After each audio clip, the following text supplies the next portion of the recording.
Всем привет, вы на канале Видеограф. Сегодня я вам покажу оптимальные настройки для работы в Edius. Я вам покажу настройки, которые я устанавливаю при первом запуске Edius и впоследствии с которыми я работаю. Итак, давайте перейдем в Setting и пробежимся по настройкам. Здесь мы ничего не трогаем, здесь тоже. Здесь вы можете выбрать вот эти фильтры, отключить полностью все. Это фильтры из Primary Color Correction. Это фильтры из Primary Color Correction, то есть вот отсюда. Если вы ими не пользуетесь, вы можете их просто отключить, чтобы их не было видно. Далее, файл экспорт. Здесь все оставляем как есть. Вот очень важный момент. Playback Buffered Size. Если у вас 8-гиговая видеокарта, ставьте 8 гиг. И вообще, чем этот параметр лучше, чем параметр больше, тем у вас будет непрерывнее воспроизводиться ваше видео. То есть я однажды увидел вот эту разницу, когда у вас много файлов на таймлинии, при установке 8 гигабайт вы можете применять фильтры в реальном времени. И при этом плейбэк у вас не отключается. Вот здесь оставляем 5 фреймов. Тоже относительная штука. Ну, разницу увидите небольшую, может быть даже и вообще не увидите. Вот с этими 5 фреймами. Причем насколько я понял, что на различных разрешениях файлов буфер все равно меняется, не от 5, иногда до 250 тоже доходит фреймов. Далее, это ваша учетная запись. Здесь вы можете создавать проекты. То есть при первом запуске вы создаете проекты по умолчанию и можете их дальше конвертировать, то есть изменять уже здесь. Прокси всегда ставим на large, то есть large прокси это прокси Full HD формата. Если вы поставите medium или small, у вас, возможно, прокси будет не очень качественный, вы будете плохо видеть фокус. То есть есть ли фокус у вас в кадре или нет. То есть вот large это оптимальный такой прокси, при создании которого вы не чувствуете неудобств, да, то есть он достаточно резкий, вы видите там резкость. В принципе, это все, что и нужно для прокси файла. Рендер, здесь оставляем все как есть, здесь тоже можем оставить как есть. Дальше. Это внешнее устройство подключенное, вот сейчас микрофон, в который я говорю.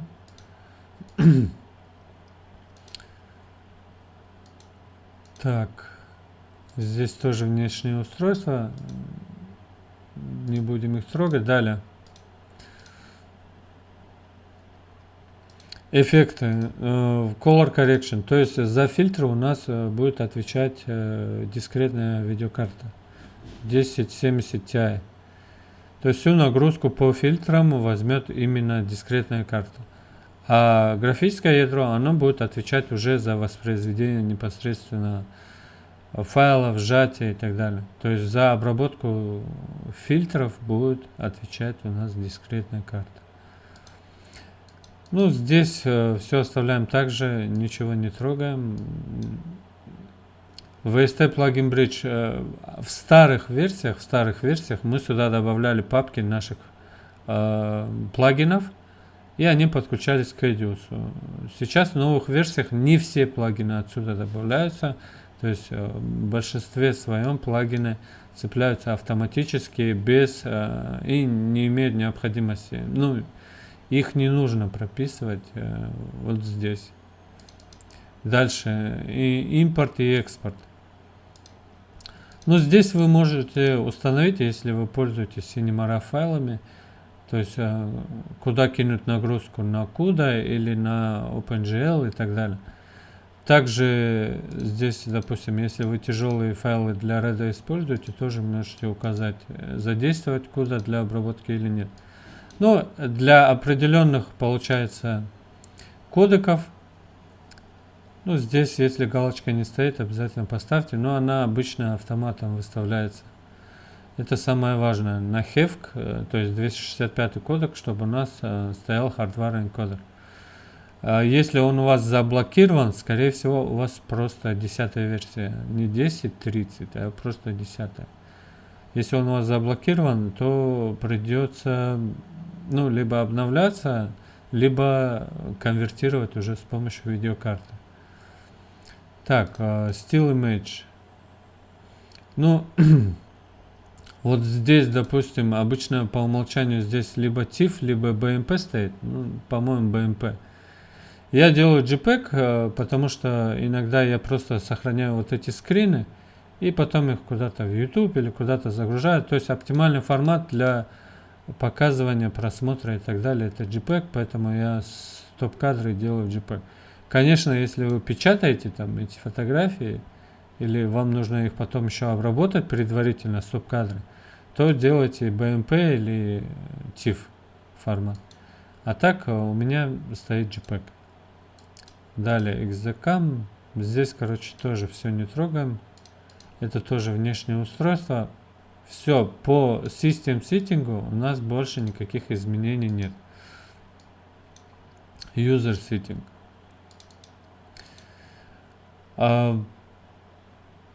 Ну, здесь у нас, вот смотрите, пауза Background Job during Playback. То есть, когда вы начинаете просматривать на таймлинии, у вас все фоновые конвертации, процессы, там, кэширование файлов и так далее останавливаются. Вы можете это отключить, чтобы конвертация шла во время монтажа, если захотите. Здесь ничего не трогаем. Здесь ну, поддержка Quick Titler стоит по умолчанию.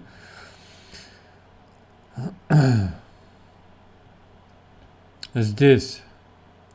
Ну вот смотрите, здесь есть интересный момент, возможно, я уже в одном из видео об этом говорил. Вы сохраняете проект, то есть изначально по умолчанию проекты у нас открываются здесь. И в месте, где мы будем сохранять. То есть если я этот проект сейчас сохраню, допустим, в папке E, он сохранится там, и плюс у меня бэкап сохранится вот в этой папке. То есть у меня вторая версия моего проекта сохранится в этой папке. То есть практически все проекты у меня сохраняются в двух точках.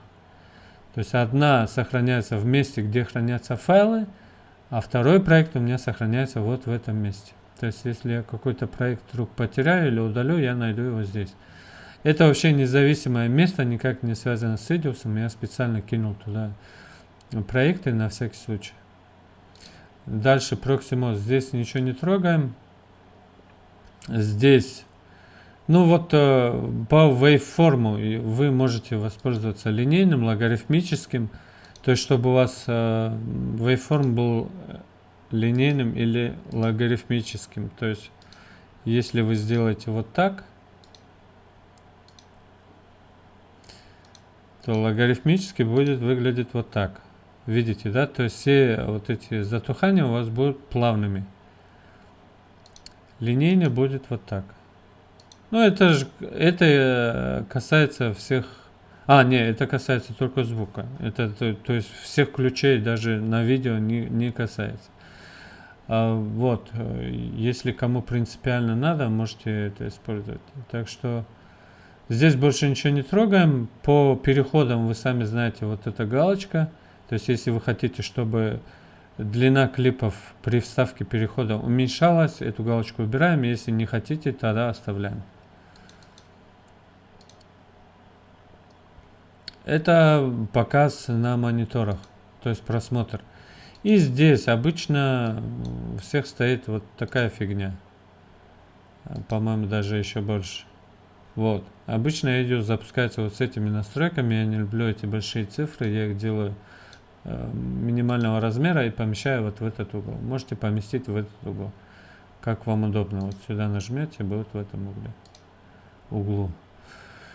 Все, здесь больше ничего не трогаем. Идем дальше. Не трогаем. Так, вот здесь есть галочка, тоже о которой, ну, по-моему, в старых версиях была фигня, такая проблема с этой галочкой. То есть, когда вы применили несколько фильтров к одному файлу и запускаете, редактируете один фильтр, он вам не показывает результат фильтров всех.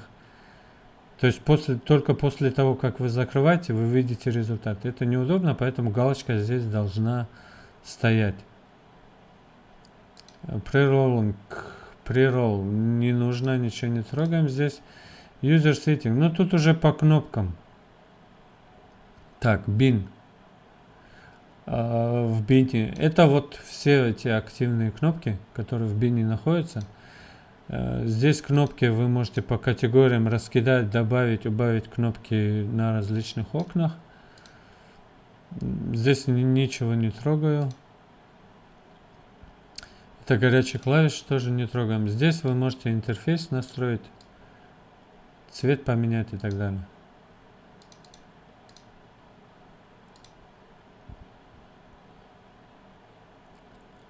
Так, Still Image. Я обычно 8 даю. То есть, если там мне нужно собирать какие-то слайд-шоу, то все фотографии, которые я буду импортировать на таймлинию, они будут у меня длиной 8 секунд. То есть я могу 8 секунд выставить переходы. Переходы съедят по 1 секунде слева-справа. Остается 6 секунд. Вот. Поэтому у меня такая длина, вы можете по умолчанию здесь единица стоит. То есть 1 секунда. То есть любая фотография, добавленная на таймлинию, получается размером 8 секунд. Все, здесь ниже я... Ну и титры. Вы можете настроить титры, длину титров, которые добавляете на таймлинию, если хотите изменить. Так, здесь тоже ничего не трогаем. И здесь ничего не трогаем. Все, это основные настройки, с которыми я работаю в Edius. Ничего тут сверхъестественного нет. Какие-то волшебные кнопки по ускорению Edius в 2-3 раза нет. Единственное, что вы должны сделать после первого запуска Edius, так это настроить Quick Sync. То есть, чтобы ваша конвертация поддерживалась с помощью графического ядра. То есть, вот если этой галочки нет, но есть у вас в процессоре встроено графическое ядро, значит вам нужно настроить Quick Sync. Как настроить Quick Sync, у меня есть отдельное видео, можете это посмотреть. Вот это и есть кнопка ускорения Edius. Это единственная значимая кнопка, которая во много раз ускоряет работу на таймлинии, конвертацию и так далее. Это вот Quick Sync. Поэтому для скоростной работы Edius прежде всего важна именно настройка вот этого Quick Sync. Если Quick Sync работает, все, остальное не столь значимо. Там настроить интерфейс, перекинуть эту штуку, задать объем вашей видеопамяти и так далее. Это самое основное. Детально по всем настройкам, честно говоря, я не вдавался в детальное обсуждение каждого пункта, но я изучал этот момент однажды по мануалу 9 версии, по-моему. Есть очень много пунктов, которые трудно понять вообще для чего. Так глубоко я еще не захожу. Но по большинству пунктов, конечно, я имею представление, что они значат, но это уже для людей, которые просто заморочились не самим видео, а заморочились самим Edius, да. То есть это больше нужно для меня, чем для вас. По настройкам проекта я тоже скажу. Допустим, кто-то снимает 25p, кто-то снимает 50p. У меня сейчас в данный момент стоит 25p. Я всегда снимаю и вывожу 25, очень редко вывожу в 24. Даже если я снимаю в 50p, я вывожу 25p. Вот. Однажды были проекты 24p, мне понравилось. Так, здесь вы выбираете по проектам разрешение, об этом тоже есть отдельный урок. Что важно вот в этом окне Project Setting? Важно то, что, допустим, вы не сможете изменить дальше фреймрейт. То есть, если вы создали проект 50p или 25p, на 24, на 30 вы потом это изменить не сможете. Поэтому будьте очень внимательны, когда создаете проект в самом начале. Потому что адекватного перехода из проекта 50p, допустим, в 60p нету. Нету таких переходов. То есть раньше было это, в 5-й версии можно было задать любой фреймрейт в проекте. Сейчас такого нет, ограничения они ввели, не знаю, наверное, потому что, чтобы было у людей меньше проблем с этими выводами AAF файлов и так далее. Так, здесь что важно, 10 или 8 бит. То есть, если у вас комп тормознутый, не хватает ресурсов, ставьте 8 бит. Здесь оставляете как есть. BT контрастный формат оставляете. Здесь всегда два канала, то есть вряд ли кто-то из вас пишет и там выводит 4-канальный звук, поэтому здесь всегда два канала. Здесь можете выбрать либо 16, либо 24. Так, здесь обычно как раз валя, рендер формат, то есть все временные просчеты будут выполняться вот в этом кодеке. Здесь всегда по ресэмплинг методу у меня тоже есть отдельный урок, посмотрите его, если хотите понять, что за такой список. Здесь всегда стоит Langzos 3. У меня так, у вас я не знаю. И по умолчанию, если вы хотите, чтобы ваш проект, допустим, какой-то один из них запускался без VA дорожки, без дорожки с треками, вы можете изначально эти значения здесь задать. Вот. В принципе, все. Здесь больше ничего не нужно делать. Так, это настройки секвенции. Здесь ничего такого нету. Все, друзья. И вот здесь есть у нас настройки, которые тоже ускоряют работу в мультикаме. Возможно, если у вас одна камера, там 4К плохо идет. Насколько я знаю, вот эта штука есть только у Workgroup, версии Workgroup. По-моему, она в Pro тоже появилась. Посмотрите, я сейчас точно не помню. Вот вы можете ухудшить разрешение вашего видео в 1,5, в 4, 8, 16 раз.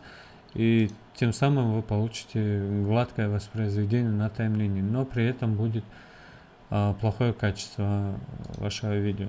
Здесь по настройкам у меня 125. Вы можете здесь увеличивать, уменьшать размер ваших эскизов. По умолчанию я сливаю все вот эти штуки в одно окно. Как бы здесь мне оно не мешает. Я не хочу раскидывать их по-разному. Если у вас два экрана, вы можете распределить эти окна, сделать как вам удобно. И окно Information у меня находится вот здесь, сбоку таймлинии. Вот, наверное, все, да, по оптимальным настройкам при работе с Edius. Вроде ничего такого сверхъестественного нету. Основное настройте QuickSync и пару галочек вот здесь выставьте, здесь и здесь, и все. Можете приступать к работе. Никаких скрытых ускорителей для Edius не существует. Не ищите там волшебную кнопку ускорить Edius там в 3-4 раза. Все будет зависеть от QuickSync, от модели вашего процессора, от жесткого диска, от оперативной памяти и так далее. Все, всем хороших выходных, пока.